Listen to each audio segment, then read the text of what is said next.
Welcome to My Healing is Your Healing, a podcast for the woman who is ready to stop performing and reclaim her voice. I'm your host, Celeste, and around here, we don't do surface level. We go deep. Each week, we'll explore concepts like self-discovery, radical honesty, and the kind of healing that rewrites your story from the inside out. This is a space for truth-telling, for remembering who you are, and for coming home to yourself, louder, braver, and more radiant than ever. So come as you are, and let's do this together. Let's begin.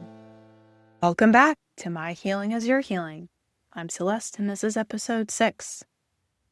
Today, we're diving into a pattern that shows up in so many areas of our lives. It's people-pleasing. And the core wounds hiding underneath it, perfectionism, approval addiction, and the deeply ingrained belief that we have to shrink ourselves in order to be loved. If you've been tuning in since the beginning, you've probably started to notice that these themes echo each other. Self-abandonment, self-worth, people-pleasing. That's intentional. These patterns, they don't exist in isolation. They braid themselves together. They feed off of one another. And when you begin healing in one area, you feel that ripple into another. You might even hear some repetition across these episodes because that's how healing works.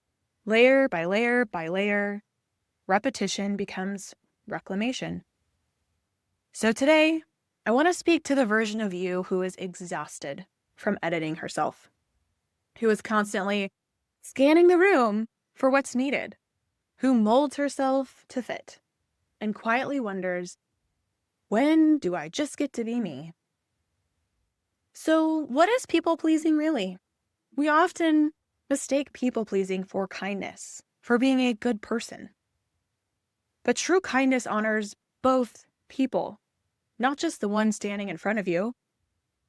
People-pleasing is self-abandonment dressed up in a suit of politeness. It's saying yes when your whole body says no. It's doing things that you don't want to do because you don't want to seem difficult. It's anticipating someone else's needs before they even ask you, and silencing your own in the process. It's reading the room instead of reading your body, smiling through discomfort, shrinking your truth, putting yourself last just to be liked, to be safe, to be chosen. But here's what makes it so tricky. People-pleasing isn't just about being liked. It's about controlling how you're perceived so you can avoid rejection. If I do this, they'll stay. If I can make them love me, I will finally be enough. If I act this way, they'll approve of me. If I hide this part of me, they won't leave. It's a survival mode disguised as strategy. Your nervous system is scanning the environment for potential threat and preempting rejection before it even has a chance to arrive. Then here's the thing, it's a form of manipulation. Not in a malicious way, but in a survival way. You might not even know that you're doing it. I definitely didn't. But that's what it is. Trying to control an outcome by controlling yourself. You're putting on a performance, hoping to guarantee a reaction. And in the process, you're hiding your most honest, tender, real self. So, let's ask this question out loud. If someone only loves the version of you that you've curated for them, is that really love? Or is it just approval? So let's talk about these close cousins of people-pleasing. We have perfectionism and approval addiction. Perfectionism says, if I'm flawless, I will be safe. It convinces you that if you just polish yourself enough, your body, your resume, your Instagram posts, your personality, you'll finally be immune to criticism, to rejection, to pain. But here's the trap. If you never actually share what you're creating, whether that's your voice, your truth, or your work, then sure, no one can reject it, but no one can love it either. You stay safe by staying silent. You protect your heart by never fully showing up. You delay, you revise, and tweak, and hide, and call that productivity. I've totally done that. I've rewritten the same paragraph 12 times before hitting publish. only to delete the whole thing. I've delayed projects for weeks because I didn't think they were ready. I've even over-edited my own personality on first dates, thinking if I just get it right this time, he'll stay. He'll choose me. But perfect is not real. It is a moving target. And chasing it is so lonely. And on the flip side, we've got approval addiction. Approval addiction says, if everyone approves of me, I must be doing something right. And then I'll finally be enough. It's the habit of outsourcing your worth to other people's opinions. It's sending a picture of your outfit to 5 different friends to see if it's okay to wear. It's waiting for a compliment from a stranger to feel beautiful. It's hesitating before making a choice, even though you've polled everyone in a group chat. It's checking your reflection in everyone else's eyes. And the more you do it, the harder it becomes to recognize your own reflection. Not only is it exhausting, it's disorienting, and it's a surefire way to lose yourself. So I'm going to tell you a story. There was a time when I thought love was about becoming someone likable, someone he would want to stay with. So I curated myself. I filtered my emotions. I laughed at things that I did not find funny. I asked questions instead of sharing my own stories. I held back thinking, this will make me seem low maintenance, easy to love. But what I didn't realize was that by presenting only the most polished version of myself, I was taking away his choice to know the real me. I was trying so hard to control the outcome that I never let him make the real choice. And maybe you've done this too. Let me ask you this. Have you ever reshaped yourself just a little to be accepted? Have you ever stayed silent, hoping that it would keep the peace? Have you ever dimmed your own light just to be easy to love? If you have, you're not alone. But you are allowed to want more. You deserve relationships where you don't have to audition for them, where your voice isn't filtered, where your truth is safe to say out loud. So let's talk about the good girl script. How many of you were told to be nice, to be polite, don't make waves, don't speak up, don't be too loud, don't take up space? Do you remember being told, good girl, with a little pat on the head? And maybe it was after you followed a rule or you stayed quiet or made life easier for someone else, most likely your parents or a neighbor or somebody. From the time that we were young, we were praised for our obedience, for our emotional containment, our selflessness. We were taught to smile, to be pretty, to be helpful, to not cry, to not brag, just to be agreeable and be small. And over time, we learned something dangerous. We learned love is conditional, that worth must be earned, that our needs are dangerous, that our emotions are too much. So we became someone who showed a watered-down version of ourselves to be accepted. We became the girl who edited her voice. We became the woman who second-guesses every move. The human who still whispers, am I too much? And you're constantly wondering, am I okay? Am I lovable like this? Because somewhere along the way, we internalized the belief that we had to shrink just to be loved. So when you grow up being rewarded for obedience and criticized for your bigness, you internalize a message that is so hard to shake. That your worth is earned, it's not inherent. And it doesn't always come as this unspoken rule. Sometimes it's just implied. Like the look on a teacher's face when you speak out of turn. Or the compliment for being so easy or so agreeable. The absence of love when you express too much. You might not even realize that you've been operating under this belief system because it is unspoken. It's inherited, it's automatic. You think, I am lovable when I'm easy. I'm safe when I'm pretty. I'm enough when I'm helpful and silent and selfless. And that belief becomes the lens that you carry into every part of your life. your relationships, your career, your friendships, even your dreams. You try to earn love and approval by being smaller. But deep down, there's a voice whispering, when do I just get to be me? Where is my personality in all of this? So we have this kind of identity confusion, an inability to hear your own voice. Here's the hard truth. When you've spent your life tuning your frequency to match what other people want, you forget how to hear your own. When someone asks, what do you need? You freeze. When someone asks, what do you want? You draw a blank. That's not failure, it's just conditioning. If you've never been given permission to name your desires, of course it feels unfamiliar. But that doesn't mean it's unreachable. It just means it's time to start practicing. So, ask yourself, what do I need right now? What do I actually want, not what I think I should want? And where am I editing myself so that other people feel comfortable? Let's talk about what it means to live behind armor, because so many of us do. We've created this polished, palatable version of ourselves because the world rewarded it. It became our protection, our safety mechanism, our shield. But armor does not let love in.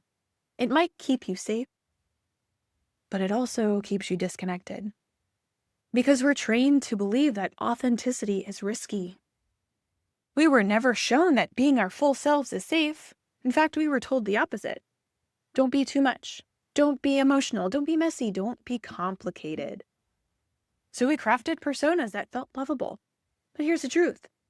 You cannot be fully loved if you are not fully seen. We haven't shown ourselves that being our full self is okay, so we don't trust it. And we don't do it. We show up in front of other people as a curated version of what we think they want. We hand them the mask, hoping that they'll choose it. But you cannot build intimacy behind a mask. Your people, the ones who can fully love you, won't arrive until you do. And if you're still wearing the mask, you'll keep attracting people who only love the mask. Let that one sink in. If you're still wearing the mask, you'll keep attracting people who only love the mask. So what's the cost of all of this shrinking? Well, let me tell you. It's chronic overfunctioning, burnout from doing everything for everyone else, but nothing for yourself. A disconnection so deep, you don't even really know who you are anymore. There might even be resentment for others, for yourself, for a life that doesn't feel like it belongs to you. And then finally, there's loneliness, even inside your closest relationships. Because like we said earlier, if you've never shown someone the real you, you're not just lonely, you're unseen. So let me take you back to a moment in my own life, 2 weeks before my wedding. On paper, I had it all. I had the house, the job, the partner, the dog.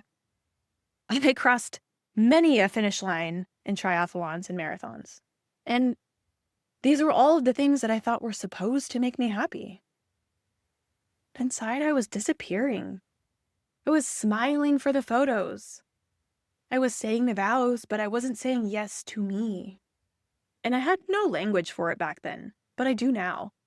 I was still performing, still people-pleasing, still abandoning myself for the idea of what I thought love was supposed to look like. And what I've learned since then is this. You cannot be fully loved if you are not fully seen. You cannot be fully seen if you keep hiding the parts of you that make others uncomfortable, or that you might think make them uncomfortable. You have to allow others to see you, really see you, and make their own decision. Because when you love yourself fully, it doesn't matter if they stay or go. You are no longer performing. You are your own home. So, if that cracked something open in you as you listen to that, good. this is where the healing begins. It's where we stop shrinking. It's where we're starting to reclaim our own lives. So let's move into our favorite part of the show, the toolbox segment, where we find some tools to put into our toolbox and help us keep growing. This is your invitation to turn inward and do the work yourself. So this week, I want to spend some time with your real self. No distractions, no filters, just you, your truth, and maybe a journal. Before you begin writing, sit in stillness for a moment. Take a deep breath and let your truth rise up without rushing it. These prompts are meant to help you gently pull back the layers. So I have 5 journal prompts for you this week. We're going to talk about them here, but they're also going to be on my Instagram page under our toolbox items. So if you scroll through it, they'll be part of the carousel. So this first one today. Where in my life am I being nice instead of being honest? Where am I performing politeness while still silencing my truth? And notice where your people-pleasing instincts override your integrity. Number 2, what part of me am I trying to protect when I seek approval? Is it the part of you that fears rejection? The part that's still healing from being misunderstood? Be curious. Every time you look for outward validation, ask yourself, what part of me is still asking to be loved by someone else? 3, who would I be if I stopped performing for acceptance? Think about the version of you that exists when no one else is watching. What would it look like to bring that version forward, outside of your home, in conversations with friends and family or a stranger, in decision-making? What happens if your private self and your public self became the same woman? 4, what am I afraid will happen if I disappoint someone else? Is it a fear of abandonment? Of losing your place? Of being misunderstood or unloved?